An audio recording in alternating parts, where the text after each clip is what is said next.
Assalamualaikum warahmatullahi wabarakatuh. Waalaikumsalam. Eh, Kami dari kelompok tentang pembahasan konteks free grammar yang berisikan dan matkul teori bahasa dan automata. Dan ini kelompok-kelompoknya dan nama-namanya. Mungkin akan saya baca terlebih dahulu. Yang pertama ada Muhammad Diki Setiawan Nur Syaban. Yang kedua ada Muhammad Deni Malik. Yang ketiga Rizky Anugrah Pratama. Yang keempat saya sendiri Torik Zedan Arkandika. Dan di sini akan saya lanjut untuk langsung masuk ke materinya. Nah, untuk yang pertama konteks free grammar. CFG atau konteks free grammar adalah tata bahasa formal di mana setiap aturan produksi adalah dalam bentuk A menjadi B, di mana A adalah pemproduksinya dan B adalah hasil produksi batasannya. Hanyalah ruas kiri adalah sebuah simbol dari variabel tersebut. Penggolongan tingkat atau tipe bahasa 1. Pada tahun 1959, Noam Chomsky menggolongkan bahasa menjadi 4 tingkatan atau dikenal dengan hierarki Chomsky. Nah, hierarki yang paling atas hingga paling dalam akan saya bacakan. Yang pertama ada unrestricted. Yang kedua ada bahasa konteks sensitif. Yang ketiga bahasa bebas konteks. Dan yang terakhir bahasa regular. Dan selanjutnya akan dibacakan oleh rekan saya, Rizky Anugrah. Untuk penggolongan tingkat ke tingkat atau tipe bahasa 2 yang ada pada kolom, yang pertama ada bahasa regular atau tipe 3. Kemudian ada mesin automata dan batasan produksi. Finite state automata atau sering disingkat FSA meliputi deterministic finite automata atau disingkat dengan DFA dan non-deterministic finite automata yang disingkat NFA. Batasan produksinya adalah alpha adalah sebuah simbol variabel, B maksimal memiliki sebuah simbol variabel yang bila ada terletak paling kanan. Kemudian bahasanya bebas konteks atau konteks free, push down automata. Bahasa produksi alpha adalah simbol variabel. Penggolongan tingkat atau tipe bahasa 3 yaitu konteks sensitif atau tipe 1, mesin automatanya linear bound automata. Untuk batasan produksinya A menjadi B. Bahasanya unrestricted base structure natural language adalah mesin Turing atau batasan produksinya tidak ada bahasa. Berikut adalah simbol-simbol terminal. Yang pertama huruf kecil, misalnya A, B, dan C.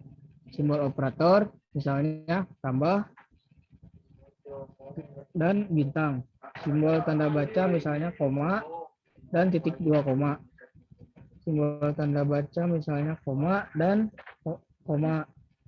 String yang tercetak tebal misalnya if, then, dan else. Simbol-simbol berikut adalah simbol non-terminal variabel. Huruf besar misalnya A, B, dan C. Huruf S sebagai simbol awal. String yang tercetak miring misalnya expired.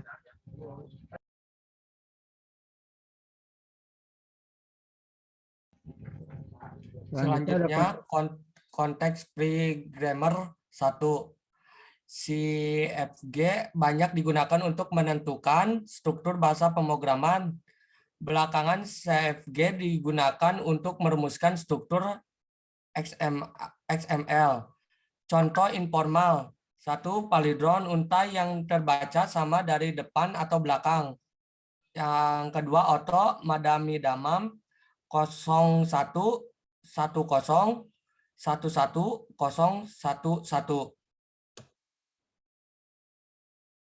Konteks free grammar 2. Tata bahasa bebas konteks adalah suatu notasi formal untuk menyatakan definisi rekursif dari suatu bahasa. Tata bahasa terdiri atas satu atau lebih variabel yang mewakili kelas-kelas untai. Terdapat aturan yang menyatakan bagaimana tiap untai dibangun. Aturan ini menghasilkan alfabet untai lain yang telah diketahui atau keduanya. Konteks free grammar 3. CFG dapat didefinisikan secara formal ke dalam bentuk G sama dengan V, T, S, P, di mana P adalah himpunan variabel, T adalah himpunan terminal, S adalah starting symbol, dan terakhir P adalah himpunan aturan produksi. Di sini ada let A, CFG, V, T, S, V, B, V sama dengan S, T sama dengan A, B, starting, simbol S, dan P sama dengan S, sama dengan SS, dan ASB. One derivation from the above CFG is AB, AA, BB. S sama dengan SS sama dengan AS, BS sama dengan ABS sama dengan ABA, SB sama dengan AB, AA, SBB sama dengan AB, AA, BB.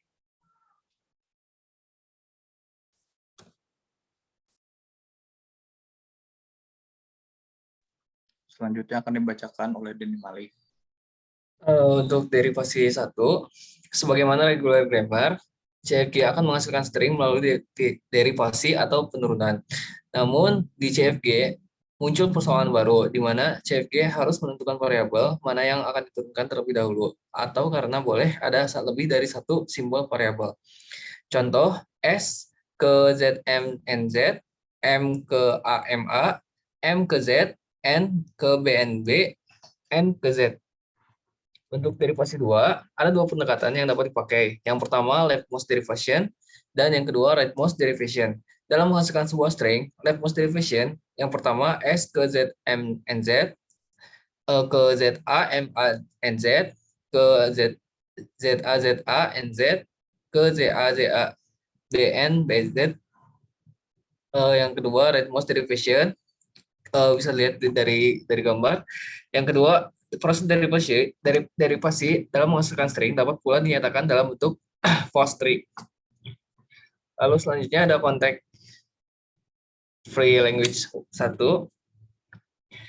Proses derivasi CFG juga dapat digunakan untuk menghasilkan bahasa dari CFG tersebut, atau dengan kata lain, menghasilkan sekumpulan string yang disebut sebagai bahasa konteks free. Lalu sebuah string atau misalnya W dikatakan dapat dihasilkan atau digenerate oleh sebuah CFG atau misalnya G. Jika pertama, proses derivasi dimulai dari starting variable dan dengan mengaplikasikan production rules dapat diakhiri hasilnya dengan string W tersebut.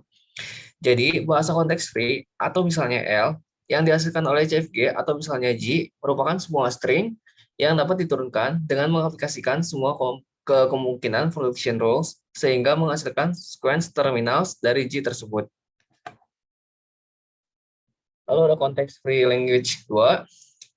Contoh diketahui G sama dengan A, B, 01, 0,1, A, P, di mana P adalah A ke 0 AB, 01, B ke 1B, yaitu 1. Maka string dapat diterima diantaranya 0 berasal dari derivasi A ke 0, 001 berasal dari derivasi A ke 0AB, ke 00B, ke 001. 0011 berasal dari derivasi A ke 0AB, ke 00B, ke 00B1, ke 0011, dan sebagainya. Jadi bahasa konteks free yang dihasilkan oleh G adalah L atau G sama dengan 0,001, 0011, dan lain-lain. Ya, sekian pembahasan materi dari kelompok kami tentang konteks free grammar. Terima kasih atas perhatiannya dan mohon maaf apabila dari kami masih melakukan kesalahan. Saya akhiri. Assalamualaikum warahmatullahi wabarakatuh. Waalaikumsalam.